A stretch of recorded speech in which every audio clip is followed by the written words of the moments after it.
टुंग टुंग का साया एक गांव था। वहाँ के लोग सीधे सादे और मेहनती थे, पर एक बुरी आदत थी। वो लोग हर रात चुपचाप जंगल में जाते और वहाँ से लकड़ियाँ काट कर लाते। दिन में सरकार का डर, पर रात में सिर्फ कुल्हाड़ियाँ और लालच। एक रात दो गांव वाले कुल्हाड़ी लेकर जंगल में घुसे। घनी झाड़ियों और ऊंचे पेड़ों के बीच वो एक भारी तने पर नजर डालते हैं। एक लंबी लकड़ी जो बाकी लकड़ियों से बिल्कुल अलग दिख रही थी। उस लकड़ी पर धारियां थीं, मानो वो सांस ले रही हो। अरे देख, ये लकड़ी तो खुद ही जमीन पर लेटी है, काटने में टाइम नहीं लगेगा। हिप हॉप ने कुल्हाड़ी उठाई। तभी एक आवाज आई, बहुत धीमी लेकिन कानों के पार जाती हुई। टंग टंग टंग। सब ठिठक गए। सकूरा ने इधर उधर देखा, लेकिन कोई नहीं था। फिर वही आवाज, इस बार तेज। टंग टंग टंग। हिप हॉप के पैर थरथराने लगे। भूत है क्या? ये सकूरा फिर भी आगे बढ़ा और कुल्हाड़ी से उस पर वार किया। शी छा एंग। सकूरा के कुछ चीज अगर लगी और वो गिर गया। हिप हॉप भगा, झाड़ियों में ढंसते चले गए, लेकिन हिप हॉप भी उस रात वापस नहीं आया। अगली सुबह गांव की चौकीदार, जो हमेशा साहसी माना जाता था, उसको खबर मिलती है दो लोग जंगल में गए थे, लकड़ी काटने लौटे नहीं। चौकीदार के चेहरे पर चिंता थी, कहीं जानवर तो नहीं। उसने सोचा वो जंगल के पास तक जाता है, लेकिन वहाँ जैसे ही कदम रखती है कुछ सुनाई देता है। टंग टंग। सुनते ही उसके पैर कांपने लगे। वो पीछे हट जाता है। पूरे गाँव में चर्चा थी, लकड़ी खुद चलने लगी है। जिसने भी उसे काटा वो गायब हो गया, और अब लोग उस आवाज को टंग टंग कहने लगे थे, क्योंकि वो आवाज रात के अंधेरे में चारों ओर गूंजती थी। टंग टंग टंग। बूढ़े लोग बोले, ये लकड़ी नहीं, कोई रक्षक है जंगल का। अब कोई भी जंगल नहीं जाएगा। अब गांव के लोग रात होते ही अपने दरवाजे बंद कर लेते। बच्चों को बाहर खेलने से रोक दिया गया, और टंग टंग की आवाज हर रात गूंजती रहती। धीरे, फिर तेज, और फिर बिल्कुल करीब। एक लकड़हारा जो इन अफवाहों पर विश्वास नहीं करता था, पुष्पा, वो बोला, मैंने तो अपनी जिंदगी जंगल में ही काटी है। आज भी जाऊंगा, लकड़ी लाऊंगा, देखता हूँ कौन रोकता है। रात को वो अकेला जंगल में गया,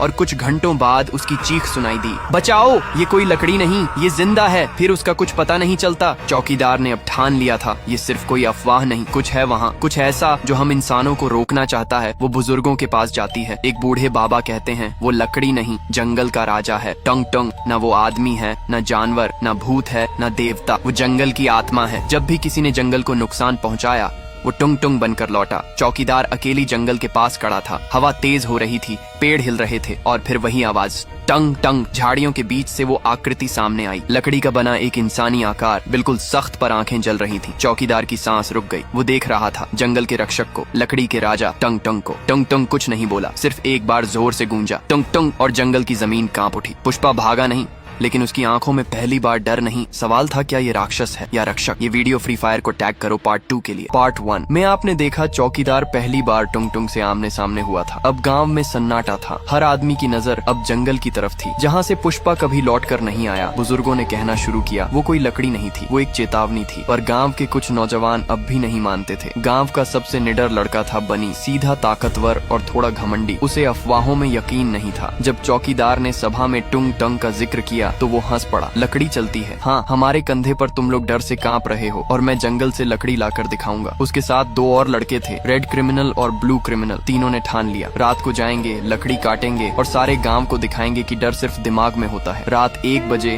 बनी, रेड क्रिमिनल और ब्लू क्रिमिनल कुल्हाड़ियां लेकर जंगल में दाखिल हुए। हवा बहुत हल्की थी, लेकिन जंगल अजीब तरह से शांत था। कोई झिंगुर नहीं, कोई पत्ता नहीं हिल रहा था। उन्होंने एक पेड़ दिखा, बाकी पेड़ों से अलग। उसका तना ज्यादा गहरा और सीधा था। बनी ने मुस्कुराकर कुल्हाड़ी उठाई। देखो, ये खुद ही जमीन पर गिरा है, काटने में टाइम नहीं लगेगा। रेड क्रिमिनल ने धीमे से कहा, भाई कुछ ठीक नहीं लग रहा। बनी ने कुल्हाड़ी चलाई। चांग आवाज पेड़ की नहीं थी, कुछ और था। गूंज जैसी पेड़ से एक अजीब सी गंध आई, सीलन और गीली मिट्टी जैसी, मगर उससे भी भारी। पेड़ के पीछे से कुछ सरसर आया। ब्लू क्रिमिनल ने, कुछ नहीं। फिर अचानक जमीन हिलने लगी, हल्का लेकिन साफ, और फिर टंग टंग। तीनों रुक गए। किसी के चलने की आवाज जैसे पास आती जा रही हो, पर दिखाई कुछ नहीं दे रहा था। भोलू ने मुंह से निकाला, ये वही आवाज है। बनी गुस्से में बोला, कहाँ है तेरा टंग टंग, आजा कुल्हाड़ी खा। लेकिन तभी झाड़ियों के बीच एक लकड़ी जैसा इंसानी आकार नजर आया। छाया में उसकी रेखाएं दिख रही थीं। उसकी चाल धीमी मगर भारी थी, जैसे हर कदम पर मिट्टी भी सोच रही हो कि किसे बचाए। बनी ने डर को छुपाते हुए कुल्हाड़ी फिर से उठाई, लेकिन हाथ कांप रहा था। ब्लू क्रिमिनल और रेड क्रिमिनल पीछे हट गए। टुंग टुंग कुछ नहीं बोला, वो बस खड़ा था, लेकिन उसके आसपास की बेलें धीरे धीरे जमीन से उठने लगी। एक बेल ने रेड क्रिमिनल के पैर को छुआ और भोलू जोर से चीखा। उसकी त्वचा पर फफोले से उभरने लगे। बनी भागने लगा। ब्लू क्रिमिनल क्रिमिनल ने खींचने की कोशिश की, लेकिन वो गिर पड़ा। कुछ मिनट बाद तीनों गायब थे। अगली सुबह गांव के बाहर 3 पेड़ उगाए थे। उनकी छाल पर 3 नाम खुदे थे, बनी, रेड क्रिमिनल, ब्लू क्रिमिनल। कोई नहीं समझ पाया ये कैसे हुआ, पर गांव अब समझ चुका था, जंगल अब माफ नहीं करता। चौकीदार ने कहा, अब ये जंगल हमसे नाराज है, जो गया वो लौट कर नहीं आया, जो कटेगा वो उगेगा। लेकिन इंसान नहीं, पेड़ बनकर रात होते ही हर घर में एक ही आवाज सुनाई देने लगी, डूम डूम, कभी दूर कभी बहुत पास। कुछ घरों की दीवारों में दरारें आने लगी, जैसे लकड़ी की नसें फैल रही हों। बच्चों को बाहर खेलने से मना कर दिया गया और गांव वालों ने जंगल की तरफ देखना भी बंद कर दिया। अब गांव की उम्मीद एक ही आदमी पर थी, चौकीदार। वो रात भर गांव के किनारे बैठा रहा, हाथ में लाठी नहीं, सिर्फ आंखों में सवाल था, क्या हम सच में इतने गिरे हुए हैं कि अब जंगल भी हमसे डरता है? वो बाबा कालूराम के पास गया। बाबा अब बीमार थे, लेकिन होश में। चौकीदार ने कहा, अब क्या करें बाबा? बाबा ने कहा, अगर तूने जंगल से माफी नहीं मांगी तो अगली सुबह हम सब लकड़ी के बनेंगे। अगली सुबह चौकीदार बिना हथियार अकेला जंगल की ओर बढ़ा। कंधे पर कोई बोझ नहीं, पर उसके हर कदम की आवाज मिट्टी तक महसूस कर रही थी। जैसे ही वह जंगल की सीमा पर पहुंचा, टोंग टोंग झाड़ियों के पीछे हलचल हुई। फिर वही